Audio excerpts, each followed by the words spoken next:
E vamos agora para o segundo item dessa apresentação, que é o que há dentro de um roteador. Então aqui temos uma visão geral da arquitetura do roteador. É uma visão de alto nível de uma arquitetura genérica de roteador, onde nós temos portas de entrada, temos uma estrutura de comutação rápida e temos portas de saída desse roteador. E aqui nós temos um processador de roteamento, né, que vai ficar em contato aí com a estrutura de comutação rápida. Então, o processador de roteamento, ele faz a função de roteamento, de gerenciamento, é o plano de controle. Isso aqui normalmente executa em hardware, em software, tá?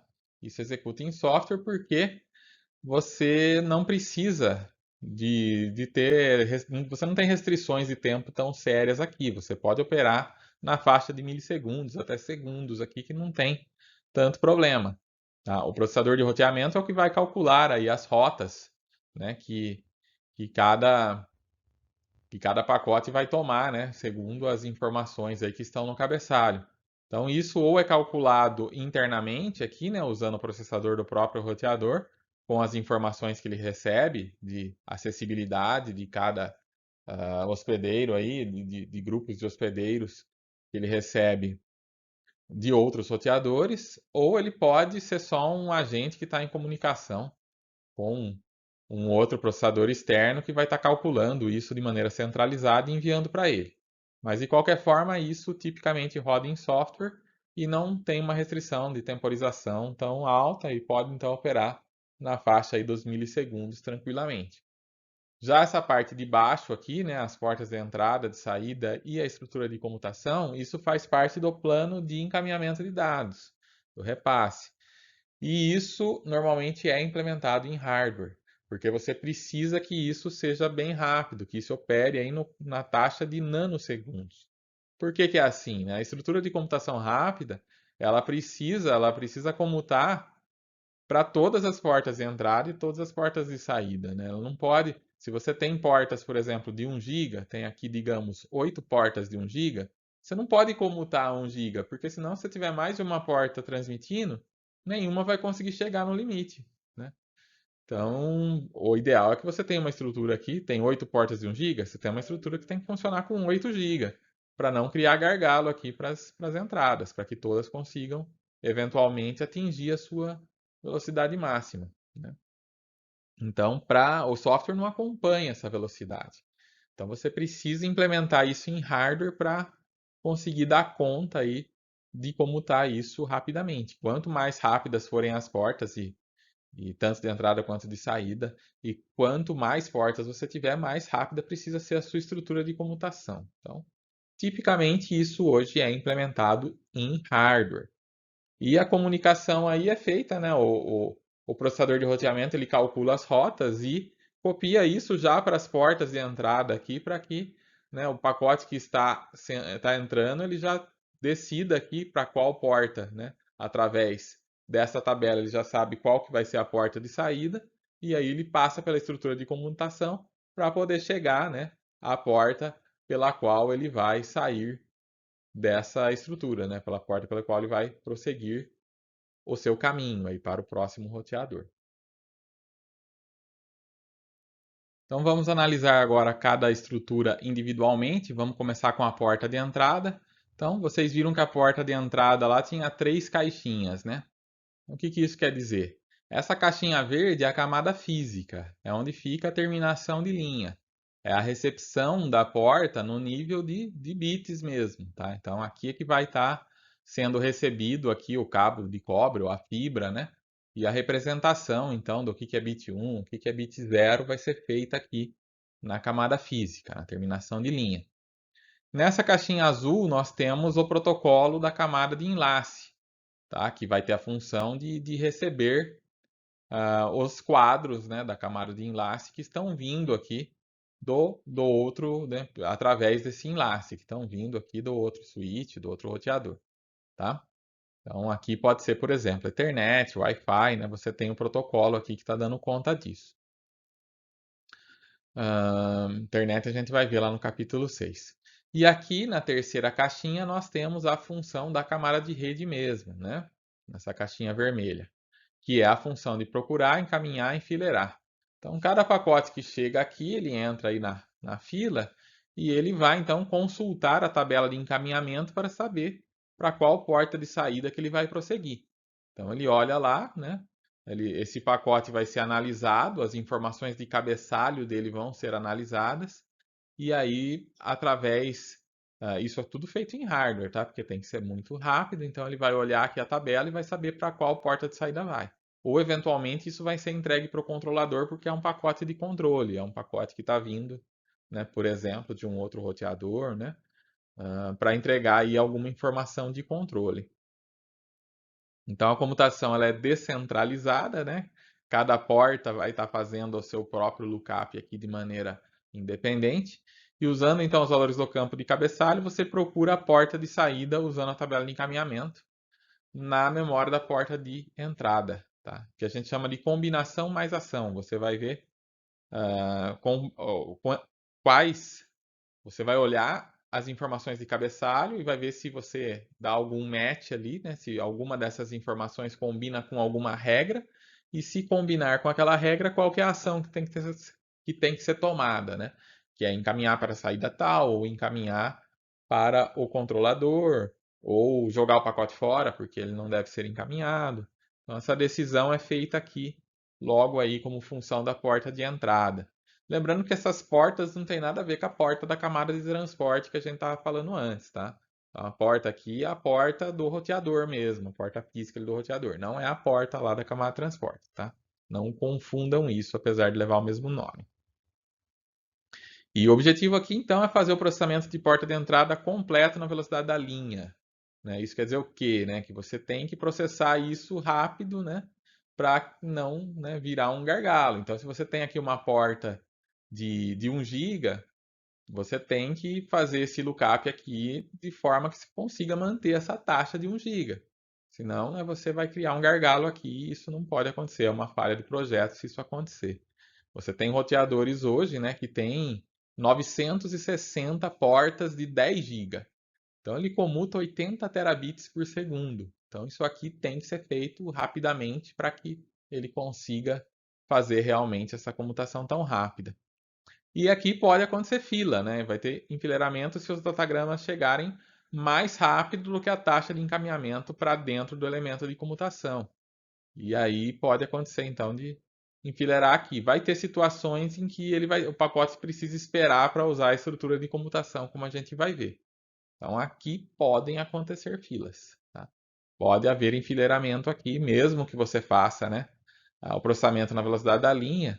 Eventualmente, na hora de atravessar o pacote, ele vai ter que esperar um pouquinho, e isso é o que vai causar filas aqui. Então tem um buffer, e se esse buffer enche, né, o pacote, ele pode ser perdido aqui na porta de entrada. Então, uma das razões pela qual temos pacotes perdidos é que essa fila pode encher. O encaminhamento, então, ele pode ser baseado apenas em destino. Esse é o encaminhamento tradicional, da forma que é feito lá desde os anos 80, em que um pacote chega e o roteador vai ver, né, qual que é o IP de destino daquele pacote e vai então fazer a decisão de encaminhamento com base apenas nisso.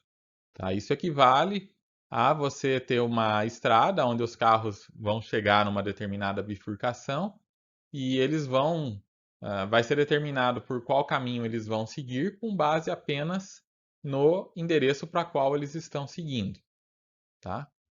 No encaminhamento generalizado, você pode usar outros valores de campos do cabeçalho. Então, de repente, eu não preciso considerar apenas o endereço IP de destino. Eu posso considerar, por exemplo, qual é o endereço IP de origem, tá? E aí eu vou encaminhar pacotes que vêm de uma certa origem e vão para um certo destino por um lugar.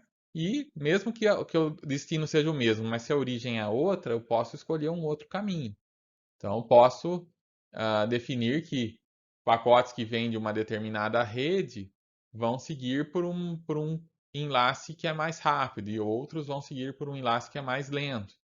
Isso equivale, lá numa rodovia, você ter mecanismos para controlar para que lado, né, para qual pista que um carro vai, dependendo, por exemplo, de que estado ele está vindo, né? Então, carros que são do mesmo estado vão tomar uma determinada via e os carros que são de um outro estado vão pegar uma via diferente. Ou posso fazer com diferentes tamanhos de carro. Então, carros menores vão por uma via mais rápida e carros mais pesados, caminhões, etc., vão por uma outra via que vai ser um pouco mais lenta. Então, esse tipo de encaminhamento vai ser, ele pode tomar como base outras regras, né? Regras mais complexas que não apenas o destino, tá?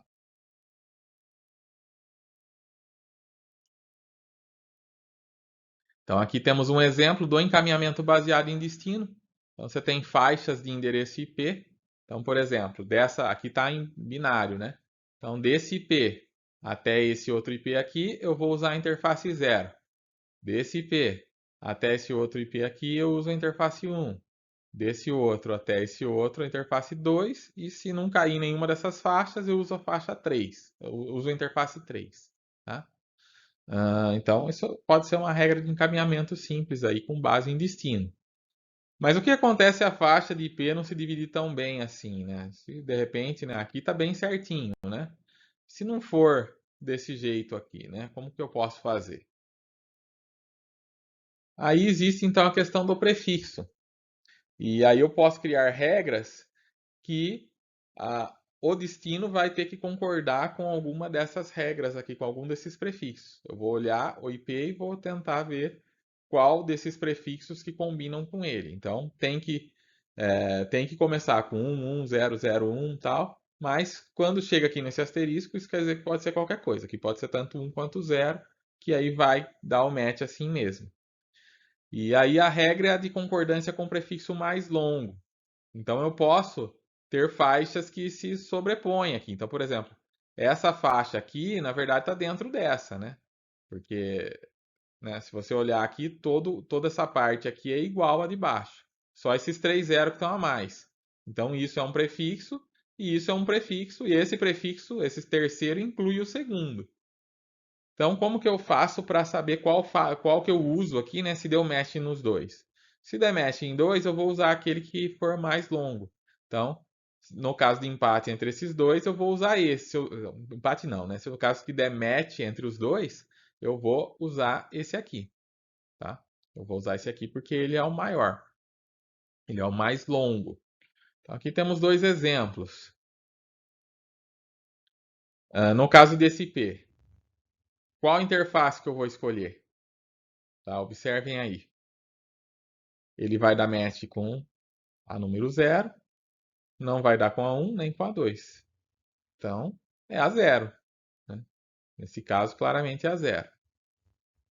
E esse segundo aqui?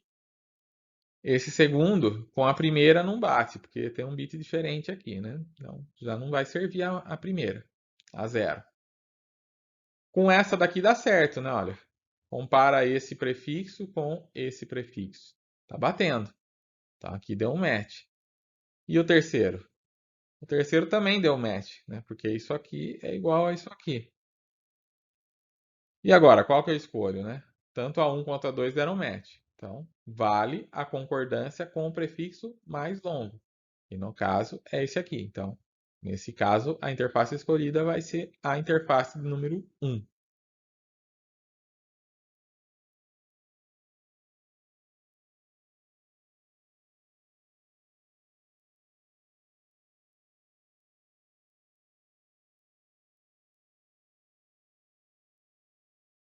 Então, com relação à concordância com o prefixo mais longo, você vai pegar então o seu endereço IP de 32 bits e vai ver de todos os prefixos ali aqueles com os quais ele concorda, e aí aquele prefixo que for mais longo vai ser o escolhido.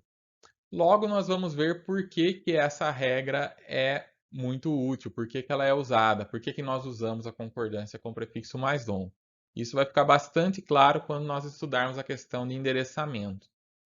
Mas um outro motivo para usar a concordância com prefixo mais longo é uma questão de desempenho. Tá? Essa busca, né, quando você recebe lá um número de 32 bits e tem que comparar com possivelmente milhares, às vezes até 1 milhão de prefixos diferentes, pode parecer que isso vai demorar muito, né? Pode parecer que isso é algo muito custoso. Então, a velocidade da memória tem um papel fundamental aí para você conseguir fazer essa busca rapidamente. E aí que entra um tipo de memória chamado TCAM, que vem de Ternary Content Addressable Memories. Esse tipo de memória é um tipo de memória que ele consegue recuperar o endereço em um único ciclo de clock, e isso independe do tamanho da tabela, tá? Isso é bem bacana, porque se você pensar numa busca tradicional numa tabela, se você for fazer por força bruta, por exemplo, né? Supondo uma tabela aí não ordenada, você comparar um por um dos prefixos, isso poderia demorar bastante, ia demorar mais quanto mais prefixos você tivesse. Mas nesse tipo especial de memória, você apresenta lá um número de 32 bits, que é o tamanho de um endereço IP, IPv4, e ele já te retorna em tempo constante qual é o prefixo que deu match aí, qual que é o prefixo mais longo aí que deu match, tá? Então, por exemplo, esse roteador chamado Cisco Catalyst, ele pode armazenar 1 milhão de entradas de tabela de roteamento em Tekken, tá? Então, é muito eficiente, né? Ele consegue ser bastante eficiente usando esse tipo de memória. E aí é que a regra do prefixo mais longo ajuda nessa questão da eficiência.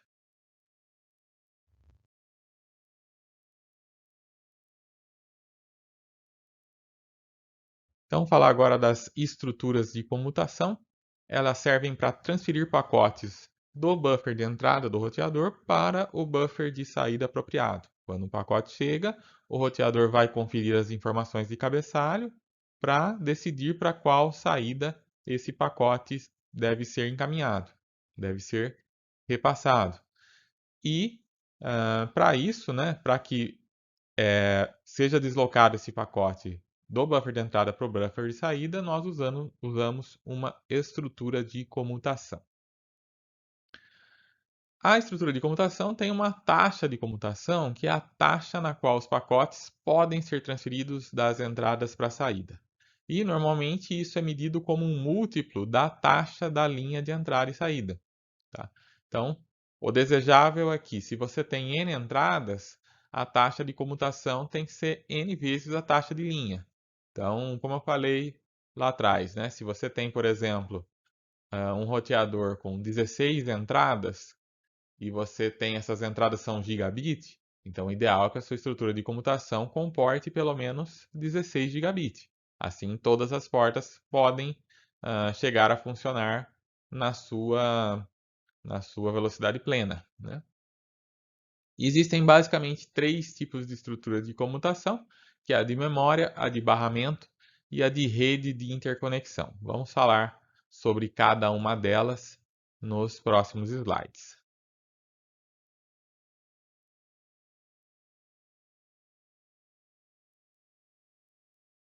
A primeira geração de roteadores faz a comutação via memória.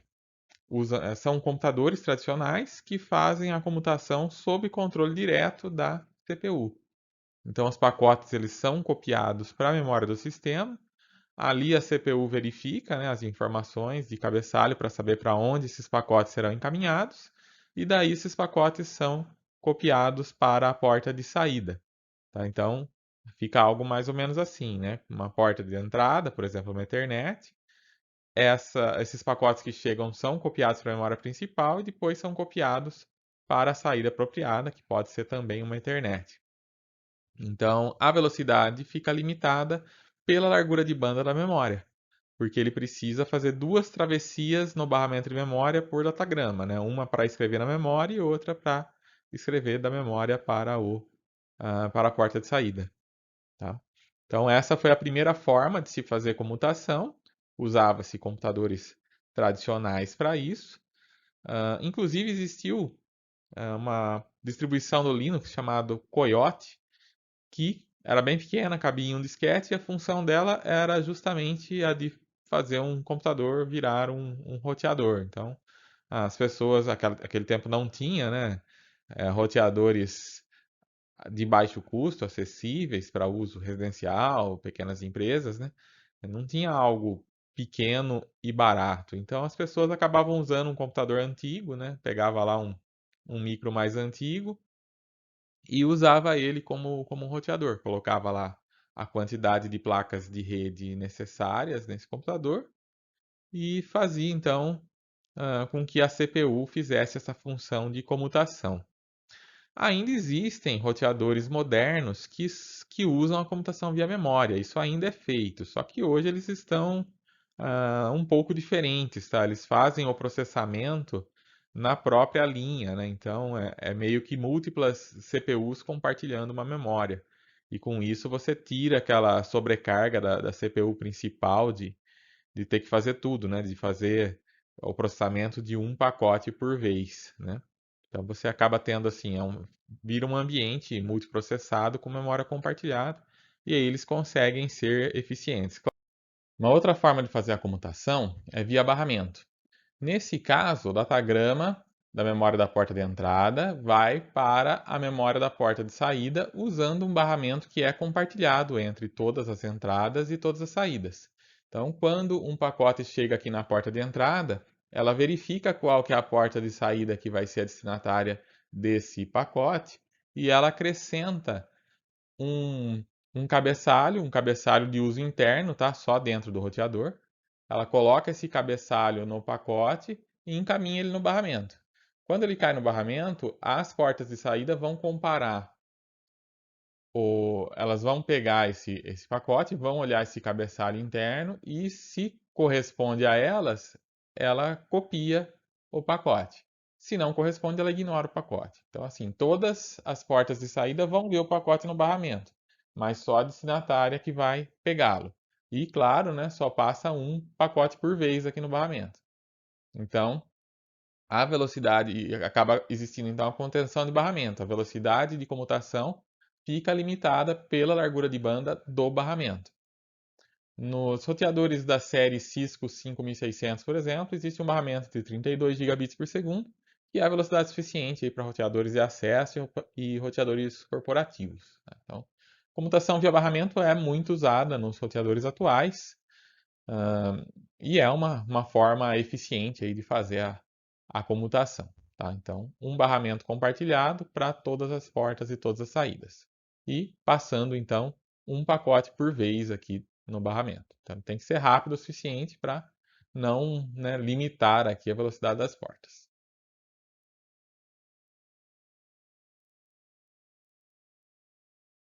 Uma terceira forma de fazer a comutação é via rede de interconexão. A rede de interconexão ela supera as limitações da largura de banda do barramento. Elas funcionam da seguinte forma: você tem as portas de entrada, cada uma aqui com o seu barramento individual, e tem as portas de saída também com os seus barramentos individuais. E aqui você tem essas interconexões que podem ser abertas ou fechadas. Então, o que acontece? Se essa máquina precisa, se essa porta precisa mandar um pacote para esta porta, essa é a porta de entrada, essa é a de saída, você fecha essa interconexão aqui. E aí esse barramento se liga a esse e ela consegue enviar. Então, se ao mesmo tempo essa porta quiser mandar algo para essa, ela consegue, porque daí você fecha esse daqui. Como o barramento de entrada não é o mesmo nem o de saída, você consegue mandar em paralelo dois pacotes pela rede de interconexão, dois ou mais, né? Então, desde que as portas de saída, a porta de saída não seja a mesma, você consegue fazer isso em paralelo para várias portas. Então, nesse caso, né, você vai superar as limitações de largura de banda do barramento e as redes de interconexão, a ideia das redes de interconexão, ela já existia há bastante tempo, porque elas eram usadas são usadas, né, para conectar processadores em um multiprocessador. Então, é a mesma ideia, né, que é usada aqui. É um projeto avançado que fragmenta os datagramas em células de tamanho fixo e comuta então as células através dessa estrutura. Então, assim, você consegue fazer em paralelo, só tem problemas quando a saída é a mesma, mas mesmo assim ainda tem alguns roteadores mais avançados que usam múltiplas redes, por exemplo, para superar essa limitação, tá? O roteador Cisco da série 12000, né, os roteadores Cisco da série 12000 comutam 60 gigabits por segundo através de uma rede de interconexão, tá? Então, esta é a alternativa aí que é mais cara, né, mas também ela consegue atingir velocidades maiores.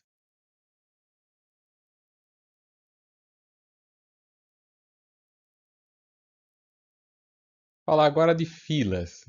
O enfileiramento, ele pode acontecer na porta de entrada, tá? Pode acontecer tanto na porta de entrada quanto na porta de saída. No caso da porta de entrada, ele ocorre quando você tem uma estrutura que é mais lenta do que as portas de entradas combinadas. E aí você pode ter o enfileiramento ocorrendo nas portas de entrada, que vão causar um atraso de fila e eventualmente pode causar uma perda de pacote devido ao transbordamento do buffer da porta de entrada, tá? Então, esse é um problema que pode ocorrer se você tiver uma estrutura que não seja, né, tão rápida quanto as suas portas combinadas. Por isso que eu falei lá atrás que é desejável que você tenha uma estrutura que seja a soma, né, que tenha a velocidade da soma das suas portas de entrada combinadas.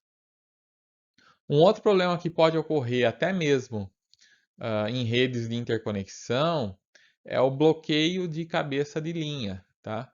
O que que isso significa? Imagina que você tem uma estrutura de comutação aqui que é uma rede de interconexão. Isso significa que vários pacotes podem estar passando por ela ao mesmo tempo, em paralelo. Porém, se dois pacotes precisam ser enviados para a mesma porta de saída, um deles precisa esperar, tá? Então o negócio aqui está funcionando na base do primeiro que chega é o primeiro que é atendido, e de repente chegam dois pacotes aqui que são destinados à mesma porta. Então um vai ser enviado, o outro vai ficar esperando. Então nesse caso o pacote vermelho ficou bloqueado. Não só ele ficou bloqueado, o pacote verde que estava aqui atrás dele também ficou bloqueado, né? Porque ele teve que ficar esperando o vermelho. Então você atrasou toda essa fila aqui, né? Por causa desse, né, problema, né? De que essa porta já estava ocupada. Então, filas na porta de entrada é algo que pode ocorrer, tá? Pode ocorrer até mesmo com as tecnologias mais recentes aí de roteadores. É algo que eventualmente vai acontecer algum atraso e eventualmente pode ocorrer alguma perda. Se o roteador estiver trabalhando aí próximo do seu limite, né? Tudo depende, claro, do tráfego e dos congestionamentos que podem ocorrer. E aqui vemos então as portas de saída. Então a porta de saída ela é semelhante à de entrada, né? Só que ao contrário. Você tem aqui a camada de rede, onde você tem o buffer de datagramas, tem a fila, né? Então tem fila também na saída. Aqui você tem a camada de enlace, o protocolo da camada de enlace que vai fazer o envio por esse enlace aqui, e a terminação de linha aí que corresponde à camada física.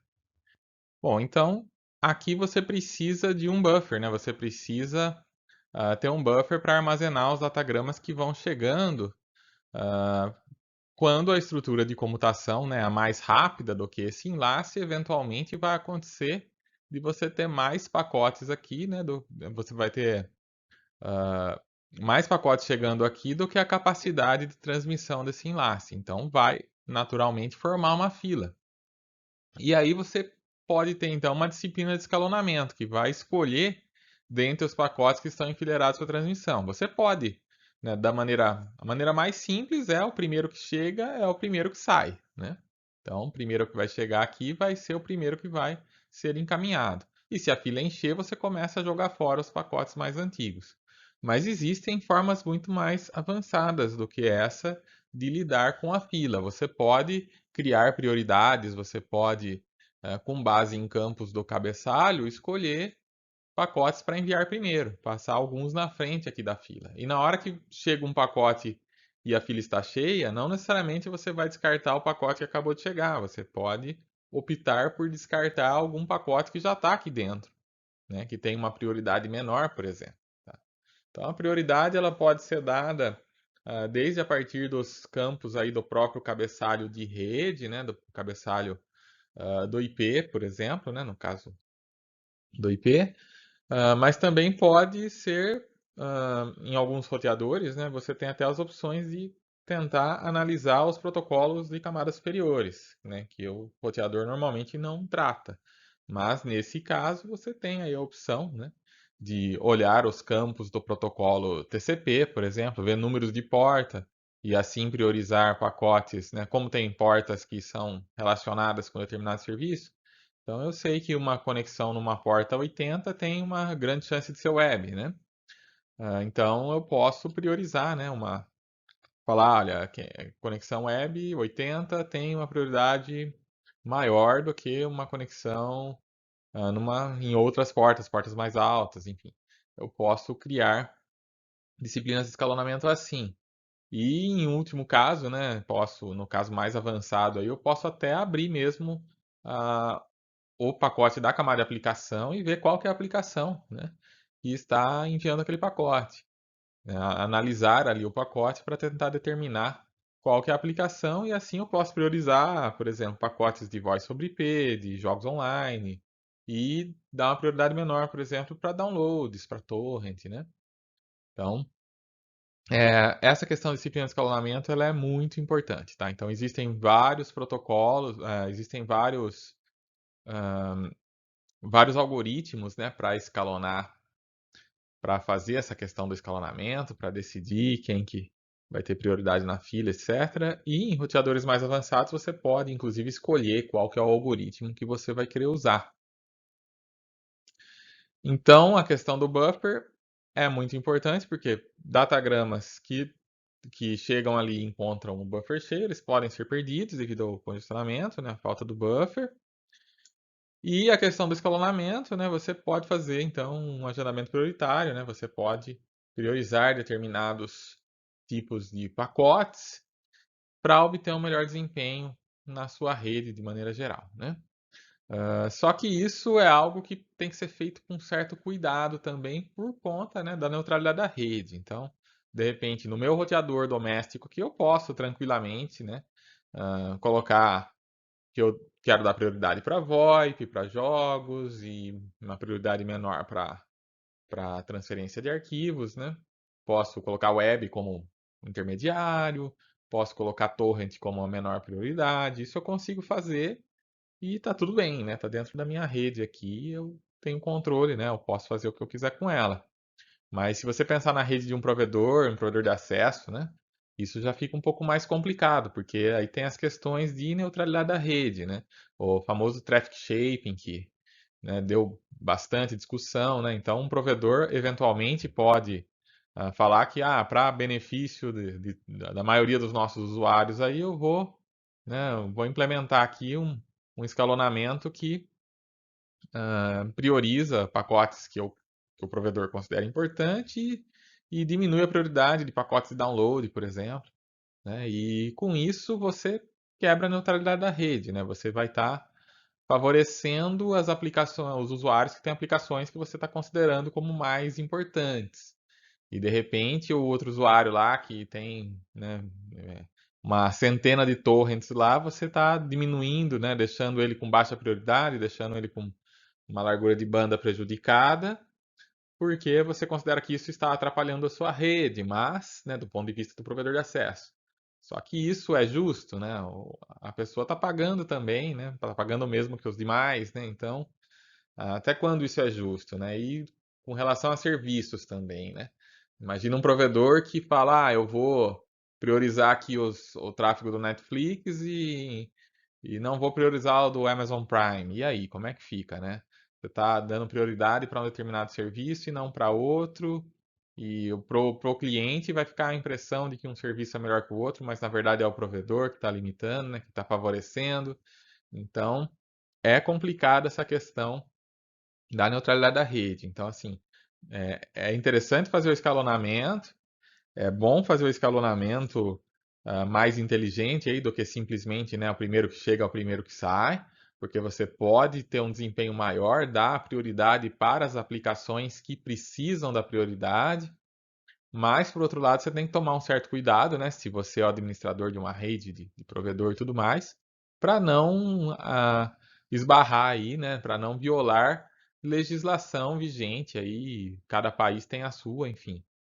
Tomar cuidado para não violar leis que exigem a neutralidade da rede, tá? Então, essa questão, né, de algoritmos de escalonamento, ela é muito importante em redes. É um dos tópicos mais importantes em redes, um dos que mais são estudados aí em redes de computadores.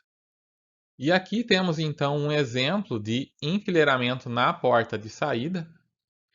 Então, vamos supor aqui que tem uma entrada com um pacote chegando para essa saída. Aqui também tem uma entrada com um pacote chegando para essa saída. O próximo também é para essa saída. Então, essa saída parece estar sendo a preferida aqui dos pacotes na entrada. Então, o que vai acontecer? Essa fila vai começar a aumentar.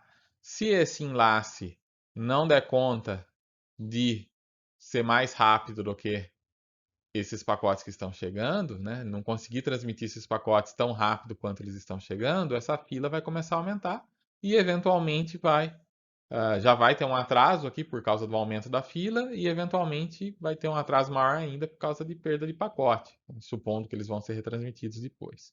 A gente já viu todos os problemas causados por pacotes perdidos e retransmissões. E isso pode então ocorrer, né, quando a estrutura de comutação, né, é mais rápida aqui do que o enlace de saída e muitos pacotes estão chegando para essa mesma porta de saída. Tá? Então você pode imaginar que até mesmo se esse enlace for tão rápido quanto esse, né, quanto esses outros, mas todos esses aqui combinados ainda vão ser mais rápido que esse. Então vai ocorrer esse problema da mesma forma. Tá? Então é um problema que ocorre com frequência. É muito importante que as portas de saída tenham um buffer, porque assim elas absorvem as oscilações que podem ocorrer no tráfego da rede, né? Em certo momento vai ter muitos pacotes chegando, a fila começa a encher, mas em certo momento isso alivia, né? Isso vai aliviar e a fila esvazia, né? E é muito importante a questão de como definir o tamanho desse buffer. Esse buffer ele não pode ser muito pequeno, porque vai ter muitas perdas desnecessárias aí, né? Vai começar a perder pacote que poderia só causar um pequeno atraso, mas também não pode ser muito grande, porque se você tem uma fila, um buffer muito grande, você acaba tendo uma fila muito grande e aí o pacote vai ter um atraso muito grande. Tá? Então, uma regra prática da RFC 3439 é que a média do buffer seja igual ao RTT típico, digamos, 250 milissegundos, vezes a capacidade do enlace. Então, num enlace de 10 GB, você usa um buffer de 2,5 GB. Quer dizer, é o suficiente para 250 milissegundos de dado. Isso acaba afetando a rede de maneira significativa. Tá? Em roteadores domésticos, muitas vezes esse ajuste é automático, mas eu lembro que uma vez eu configurei um roteador em que ele usava como padrão um buffer de 2.000 pacotes. Tá? E isso funcionaria muito bem se na época eu tivesse um enlace rápido, tá? Um enlace, né, de, de vários, né, de centenas de megabits por segundo, como é comum nas redes de fibra ótica hoje. Tá? Na época, isso não era muito comum, era um roteador importado dos Estados Unidos, lá provavelmente já era mais comum, mas aqui no Brasil a gente ainda tinha taxas de upload, no meu caso eu tinha 2 MB num link e 600K em outro link. Com isso, esse buffer de 2.000 pacotes era suficiente para 12 segundos de dados na conexão mais rápida e 40 e poucos segundos na conexão mais lenta. Então era muita coisa. Isso o que acontecia? Quando colocava, estava usando a rede normalmente.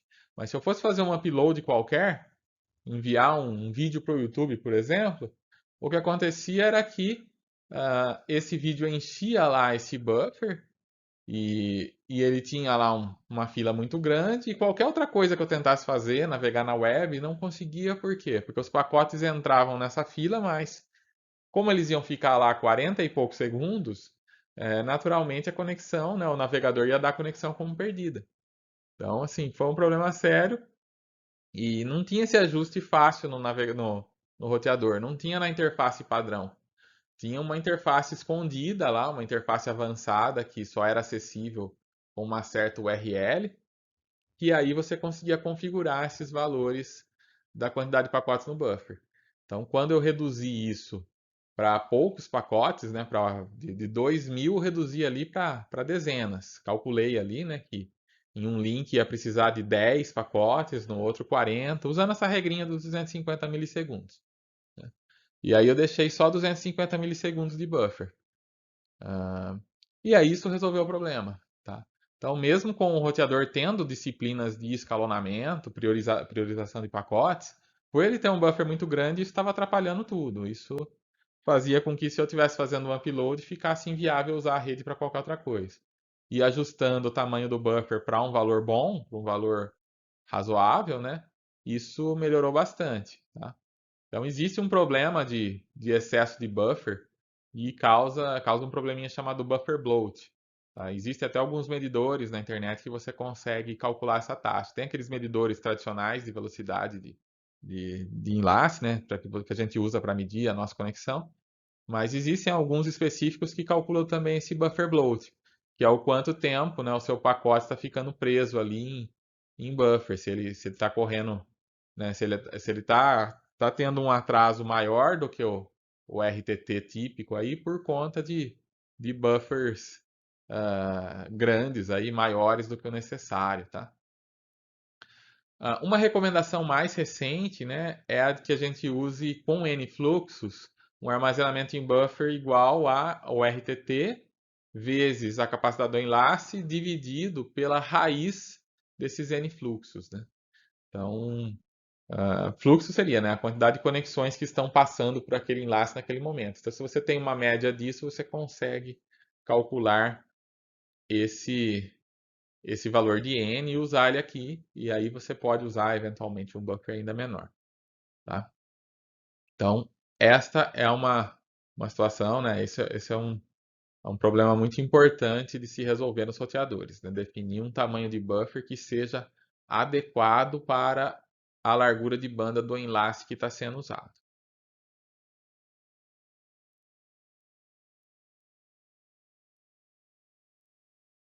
Então, vamos falar agora um pouco sobre os mecanismos de agendamento. Então, os mecanismos de agendamento servem para escolher o próximo pacote que vai ser enviado pelo enlace. Então, o agendamento mais comum é o FIFO, né? O First In, First Out. Primeiro que chegou, primeiro que sai. Então, vai ser enviado o primeiro que chegou ali na fila. Exemplo do mundo real, tem muitos, né? Vocês certamente conhecem vários deles, né? Em muitos supermercados, em banco, né? Várias filas do mundo aí funcionam dessa forma, né? O primeiro que chega é o primeiro que vai ser atendido, né? E aí a política de descarte pode funcionar também de várias formas. Se o pacote chega e tem uma fila cheia, quem que eu descarto? Eu posso descartar o pacote que está chegando, né? O tail drop, né? Eu vou derrubar o final da fila, né? O rabo da fila aí. Então, o último que chegou, não tem espaço para ele, ele sai. Eu posso usar prioridades, né? Então, posso usar prioridades com base em informações ali que eu posso obter do cabeçalho, né? Então, endereço de origem, endereço de destino, portas, enfim. Esse tipo de coisa eu posso usar para priorizar determinados pacotes. Então, tem lá uma aplicação que eu acho que tem que ter uma latência baixa, que não pode perder pacote. Eu falo que ela tem prioridade e não derrubo os pacotes dela. Vou derrubar o pacote de outras, que eu acho que tem baixa prioridade. E, por fim, pode ser aleatório, né? Pode ser aleatório. Você, às vezes, é melhor, né? Em vez de simplesmente descartar o último que chegou, você descartar aleatoriamente. Em alguns casos, isso pode ser melhor do que descartar o último aí, tá? Então, esses talvez sejam os mecanismos, então, mais simples aí de descarte, né?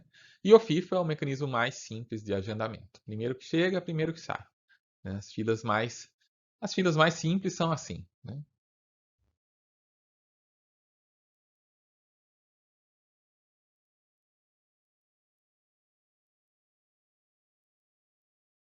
O agendamento também pode ser feito com prioridade, né? Ali a gente tinha falado da prioridade na hora de descartar um pacote, mas você também pode ter a prioridade na hora de enviar um pacote, né? Então, quando o pacote chega, você já define uma fila diferente para ele se ele for um pacote que tem prioridade, que ele tem uma preferência maior. Então, eu posso definir múltiplas classes e essas classes ter diferentes prioridades. E a classe, então, pode depender de alguma marcação, de uma informação de cabeçalho. Então, posso pegar lá um endereço IP que vai ser prioritário, ou tanto de origem quanto de destino, número de porta. E aí, de acordo com essas informações, eu coloco os pacotes, por exemplo, numa fila prioritária ou numa fila de menos, né, de menor prioridade. Tá? Aqui no caso foi dividido em dois, mas poderia dividir em N filas aí, né? Então, e como que vai funcionar então na hora de chegadas e saídas, né? Vai ser assim, né?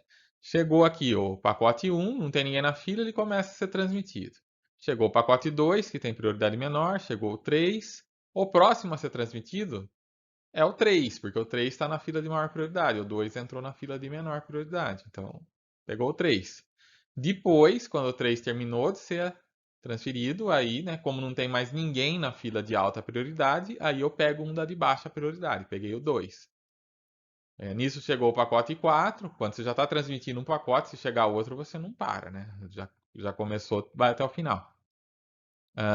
Aí chegou o pacote 4. Nesse caso, eu estava transmitindo o 2. Quando eu termino de transmitir o 2, aí eu vou transmitir o 4. Chegou o 5. Ah, tá vazia as duas filas? Aí vai o 5. E assim vai. Então você sempre pega o pacote que está na fila de alta prioridade. Se não tiver nenhum, aí eu pego o de baixa prioridade. Tá? Isso é bastante comum de ser feito também com pacotes de controle, né? Pacotes de envio de informação de controle entre roteadores têm prioridade sobre os pacotes de usuário, porque ali ele vai estar transmitindo informações importantes de roteamento e tudo mais. Então, eu posso fazer esse tipo de coisa. Exemplos do mundo real existem também, tá? Então, se você tem. Isso acontece às vezes em alguns tipos de supermercados e outros tipos de atendimento, você tem lá duas filas, né? Uma fila para as pessoas, uma fila geral e uma fila para quem tem prioridade, como gestantes, idosos e tudo mais, né?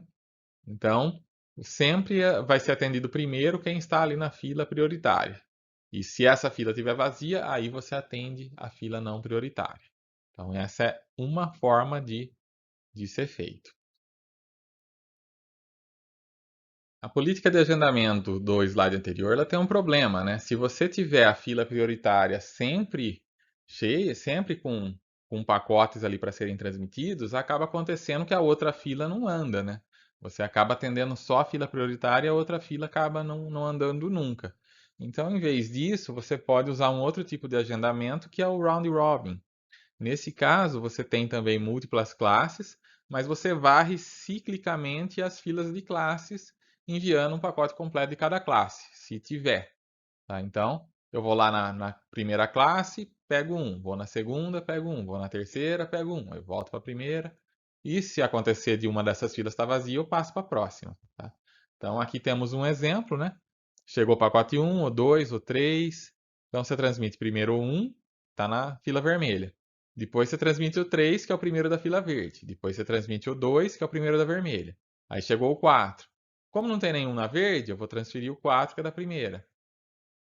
Aí não tem mais ninguém, chegou o 5, ele transmite o 5, que é da verde. Tá? Então, esse é uma forma de fazer também que, né, não vai fazer. Se tiver muitos numa fila, ainda assim a outra fila tem chance de andar também.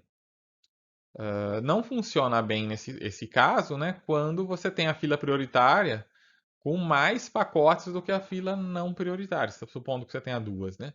Então, você tem uma fila prioritária que você vai atender, você vai alternar, né, o atendimento entre a prioritária e a outra. Se a prioritária tiver mais pacotes do que a outra, você acaba atendendo menos a prioritária do que a outra, né? Então isso não deveria acontecer. Então, o round robin funciona bem quando você tem uma fila prioritária que tem menos pacotes.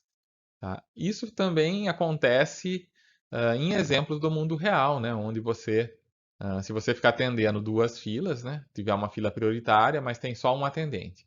Se ele ficar alternando e tiver uma fila maior que a outra, quem está na fila maior vai demorar mais, né? E se essa fila não for a que deveria ter prioridade, isso vai ser um problema. Então, para resolver esse problema, nós temos uma versão generalizada do Round Robin, que é o Weighted Fair Queuing, né? O WFQ. Então, nesse caso, cada classe recebe uma quantidade ponderada de serviço em cada ciclo, tá?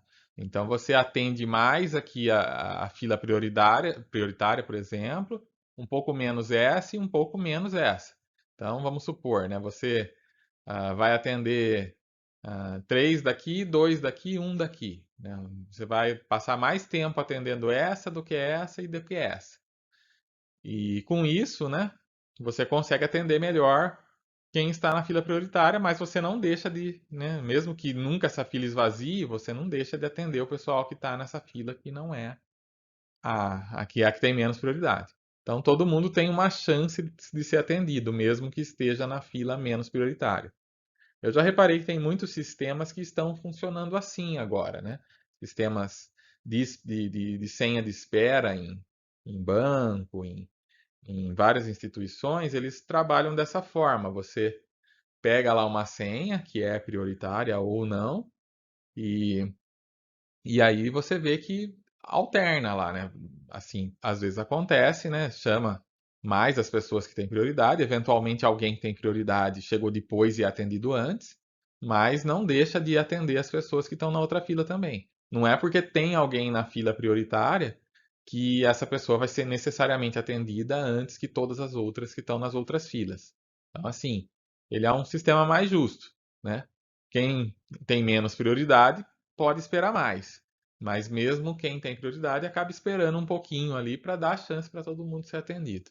Tá? Então, essa é uma fila que funciona computacionalmente, né? É um modelo computacional que funciona bem, né? Você pode ter várias filas com diferentes prioridades. E como eu já dei o exemplo, né? No mundo real também funciona. E eu vejo que hoje em dia tem sistemas de senha computadorizados que estão fazendo isso já, né? Para não acontecer os problemas, né? De você fazer com que quem tem prioridade acabe sendo prejudicado, né? Sendo pior, né? Isso acontece quando você tem lá uma fila prioritária, por exemplo, e várias filas não prioritárias. E às vezes a fila prioritária está com tanta gente que acaba demorando mais do que as outras. Então, num esquema desse, isso não acontece, né? Porque você prioriza a fila que tem prioridade, mas você atende os demais e não cai também naquele problema de que alguém que está na fila de menos prioridade não é atendido nunca, porque nunca as outras filas esvaziam, né? Ele sempre tem uma chance de ser atendido. Tá? Então, este é o Weighted Fair Queuing.